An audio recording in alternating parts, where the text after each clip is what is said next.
Thank you so much. Sky. Thank you, Beth Rigby, Sky News. Thank you, Prime Minister. If I could start with you. Prime Minister, President Trump has said he's ready to impose major sanctions on Russia if NATO countries stop purchasing Russian oil. He's got a point, hasn't he? Is that what you now believe is needed to bring Putin properly to the table? And what's your message to the President on US sanctions? And Mr. President, if I may, the King praised your personal commitment last night to finding solutions to the world's most intractable conflicts. You have invested much of your time and effort in Ukraine, but even as you seek to broker a deal, President Putin is escalating the war, he's firing drones into NATO airspace. You say he has let you down.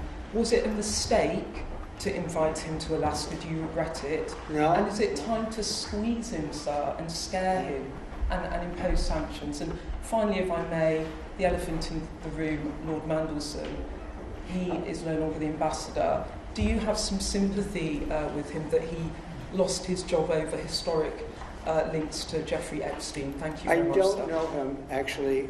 I had heard that, and I think maybe the Prime Minister would be better speaking of that.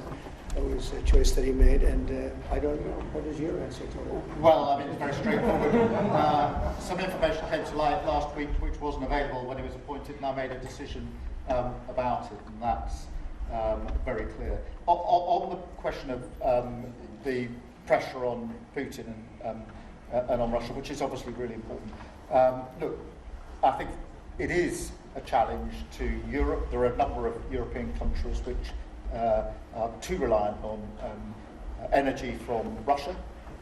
The UK actually obviously has almost got nothing at all, but we do need to bear down and work with our European counterparts here. There are one or two countries, I think, that do need to look again at the question of energy. There's no one silver bullet here. We do have to have a wider suite of sanctions, which we've put in place a number of times, working across Europe and with the United States.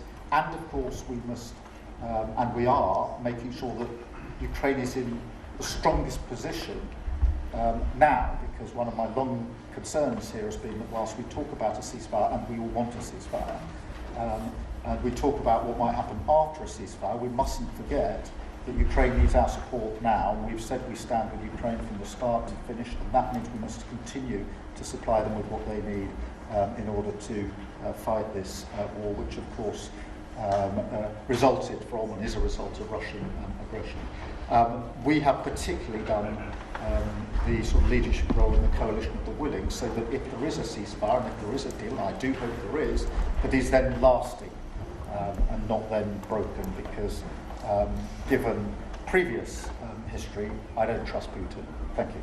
Very simply, if the price of oil comes down, Putin's going to drop out. He's going to have no choice. He's going to drop out of that war. And when I found out that the European nations were buying oil from Russia, and as you know, I'm very close to India. I'm very close to the Prime Minister of India. I spoke to him the other day, wished him a happy birthday. We have a very good relationship. He put out a beautiful statement too. We have, but I said, you know, I sanctioned them. China's paying a very large tariff right now to the United States, but I'm willing to do other things, but not when the people that I'm fighting for are buying oil from Russia. If the oil price comes down, very simply, Russia will settle. And the oil price is way down. You know, we got it way down. We're drilling and we produce more oil than anybody else in the world. We're doing a lot. But I was disappointed to see that. And the Prime Minister was disappointed to see that. And it wasn't him, it was other countries.